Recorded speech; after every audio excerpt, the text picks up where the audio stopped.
Hey everyone and welcome back to another breaking story. So today we've got a very interesting one. The Apex Legends situation has somewhat tanked in recent days. So we initially covered the story with the Apex Iron Crown Collection event and essentially how it was targeting whales with around a $170 skin. It was in effect $170 because you would have had to have got every single other event, rare and legendary skin. And the only way to do that was through special loot boxes that were for that event, which costed 700 Apex coins each. In total, I think it was north of 18,000 Apex coins. So it was a pretty ridiculous situation. People were not particularly happy about it. And there were two reasons why. Reason number one, the heirloom set for Bloodhound, that was locked behind owning all of the other things. And that meant that its effective price was like $170. But then also for people who just wanted an event skin, like a particular one for a character or a weapon that they like, well, they were all locked behind loot boxes, meaning, yeah, you just have to randomly go through them until you were lucky enough to get one. Now, Respawn have issued somewhat of an apology. They have changed the event, however, it did not go nearly far enough. And the update to today's story is two pretty darn key members of staff have somewhat went off on one on Reddit, and it's very much backfired on them, even though one or two very interesting points are brought up. And to be clear, this isn't just mining a rank and file developer's response in Reddit. This is from the project lead and executive producer of Apex Legends, and that does mean it's somebody with a leadership role in that team, and their public comments are worthy of discussion. They are actually newsworthy. First though, let's take a look here. An update on the Iron Crown Collection event. So, through this post, they essentially talk about how they feel they went a little bit too far with the Iron Crown event. And they eventually say that starting on the 20th of August, they are going to be rotating all 12 event-exclusive legendary items into the store over the course of the final week of the event so that you'll be able to get those legendary skins, but they will cost 1,800 Apex coins. Now, if you still fancy going with that randomness, you can still buy the event loot boxes for 700 coins. So that does mean they're available for direct purchase. People who really want them can have them. However, they're 1,800 coins. That's a lot of coins. I mean, £31, that gets you 3,000, I think nearly 3,500 coins. So these are like $20 pretty much. They are pretty darn expensive. And really going through this post, you see that they skirt around the main issue, which was the targeting of whales through the Bloodhound heirloom. Like, they say this: with the Iron Crown event, we missed the mark when we broke our promise by making Apex packs the only way to get what many consider to be the coolest skins we've released. Now, that is fair. People were not happy about that, but they're not acknowledging the main point that people were making, and that is that nearly $200 skin, and how that does feel to a lot of people to be quite wrong. And then they finish the post off by saying, with Apex Legends, it's very important to us that we don't sell competitive advantage. They say that their goal is not to squeeze every dime out of their players, and that they've structured the game so that everybody benefits from the people who do choose to spend money in the events like the Legendary Hunt or the recent Iron Crown, and that they are there so that they can afford to continue investing in the game, essentially so that the game is financially viable, allowing them to continue developing content, which I think fundamentally most people do think is a reasonable thing. The game has to have a business model, it is available for free, and new content is a good thing. And they say that this week has been a huge learning experience for us, and that they're taking those lessons forward to continue bringing people the best possible experience. Now, here's the thing, they say that, but then we see the two staff really going off on one on Reddit and somewhat going against the nature of this post. And throughout this entire thing, what you see is them not acknowledging the core issue that people had. So with that covered, let's go take a look at the developer comments that were made over on Reddit and why they've incensed the community so much. And don't worry, this is not just mining through some comments. We do actually have a very interesting topic to discuss at the end regarding player psychology profiles and player spending. But okay, let's kick it off. So we've got a comment here that is broadly saying, good job Respawn, you listened, I prefer a direct $20 purchase rather than $7 for a 1 in 24 chance of what I want. And in response, this is what was said by Drew, and it's a little bit extra. So he says this: we've said it before, but we will not engage with temper tantrums and personal attacks or vitriolic threads, and he says they're completely unacceptable. He said they took a look in the mirror last week. They decided that the way they did the Iron Crown regarding the loot boxes being the only way to get those legendaries and rares, they really thought that was wrong, and they changed it. And they did that not because of money, but because they believed in their approach.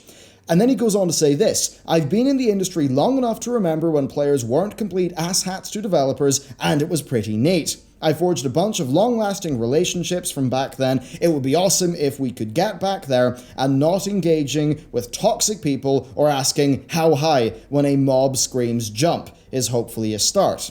Now, this is a fairly interesting comment. The first thing is, I don't at all disbelieve that they got a lot of kickback, let's just say, for how this event was done. And I'm sure a lot of that was not reasonable at all. I'm sure it was going too far. But here's the thing, whenever people go low, you should go high. And when you're a developer, your actions really do set a standard for your community. So if a developer is being really quite aggressive out of the gate, well, that's just going to beget more aggression from the community. It's going to set a bad standard. And really, when this developer is talking about the worsening player-dev relationship, I've got to say, maybe you should take a look at that mirror again. Because if I look at, say, the Ooblet situation, that's one where they had a very reasonable reason for going with Epic regarding their financials. However, they entirely poisoned the well by just being so completely rude in their statement. And again, looking at this post, he maybe is lamenting this stuff. If he really wants to build bridges and make that be better, why is he being aggressive? Now, I'm not lampooning his intent. I'm just saying that his way of going about that is really quite bad. And really, this here is a prime follow-up where somebody basically just says a post in response that's understandably pretty, not particularly polite, let's just say. And what does he say back? Well, he says, "Hey everyone, I found the dick I was talking about. Guess what? I didn't even read your comment, bar the first sentence and the last. This kind of garbage does not warrant a reply, but lucky for you, I already made a comment about this earlier. Go find it." And you know what? That's rude. If you are looking to build developer-player relationships and make those things better, that's not how you respond. Whenever somebody goes low like that, you respond in a respectful and polite way, you lay out your points, and you leave it at that. It is then on the other person to respond in a reasonable manner, because the thing is, if you're being reasonable and they're being unreasonable, they look bad. If they're being unreasonable and you just are unreasonable back, it's just going to be a feedback loop that will make things worse and worse. And with his comments covered, let's go on to what JFresh said. So JFresh is a community manager. Now this means that, unlike the developer, their purview is to foster positive community relations. So when somebody says, what I read was Wales didn't buy enough Apex packs to make up for everyone else not buying, so we had to do something to get pretend goodwill from our players, which, yeah, maybe that's an unreasonable statement. But if you're a community manager, you should see the real concerns in that statement and you should address them. What you shouldn't say is what our friend JFresh said, which is this: you should work on your reading comprehension, because that's just rude. And if you say that, you're not going to win any brownie points, you're not going to educate people, and you're going to further the divide between you and your community rather than creating a bridge. And as a community manager, your job is to build bridges with the community. And this is another great example. Somebody says, so you're using the good old start 2 steps over the line and then go 1 step back so that people think you appreciate the criticism, right? And then they say something that'll get me demonetized. To which he says back, "Why don't devs talk to us more here and be more transparent?" Which, once again, is just being a little bit rude. He could have just said, quite simply, what their thinking was with the event, left it there. Chose not to, though, and it obviously backfired. We see yet another post where somebody is rude to the community manager, and what they say back is, "So it's fine for you to call us liars, full of it, and other personal attacks when we communicate an apology and update the event, but we're immature when we call people out." Got it. Now, you see, here's the thing. If people are acting in an immature fashion to you, and you interact back to them in an immature fashion, you're still being immature. And while you may think it is justified as a response to the person who is immature to you, everyone else looking on, your actual fans, the people who are just, passively enjoying your product, having fun, not getting involved in the debate, they're going to see you acting in that behavior, and it's not going to look good. And again, this is exactly what we have seen here. Now, the unfortunate thing is, there are reasonable points within what these Respawn employees are saying. The problem is how they're saying it. how they are being really quite rude indeed, and how this really is textbook bad community management. So all of that stuff is unfortunate, but I do want to cover some actual important topics here, and really free-to-play monetization, that's what it's all about here. So we've got a comment that's basically just saying, your game has made a whole bunch of money, why are your skins so expensive? Surely you could get away selling them for less, and maybe more people would actually purchase them. And JFresh pretty much just says back, look, feedback and the pricing, that's great, but you can't really make that assumption. And I suppose, technically it's right, even if it sounds a little bit rude in how it comes off. But this is what really leads us onto this next topic, which is really hitting on the same thing. So this is from Drew, and he says, call it what you want, but we did not hold to our promises we set early on and are doing what we can to make it right. As for the skin pricing, and here's the really interesting bit, we have run promotions on skins and have found almost zero uplift on sales numbers. The reality is, the percentage of people who actually purchase items is incredibly low, and price changes do not have enough of an effect to change that. We run analytics and stats all the time to ensure we're riding the right balance, so I'm not saying price points can't change in the future, but for the time being, the change we're making is to provide the Iron Crown legendary skins in the rotating store so that Apex packs are not the only way to obtain those skins. And when you break down his statement here, it really does kind of just tell you what you need to know. So when most of us are talking about skin pricing and we see an $18 skin and think, $18 for a character skin? That is mad. That's what I think personally. And that's because we're sitting there having that sort of judge of value of that item, and we're just not seeing it really coming up right. But maybe for us, if it was half the price, then maybe it would be okay. Now, what he is saying here is that the percentage of people who actually even purchase things in the game is really small. And that's really just getting on how a lot of this stuff is just targeting people with a fundamentally different psychological profile.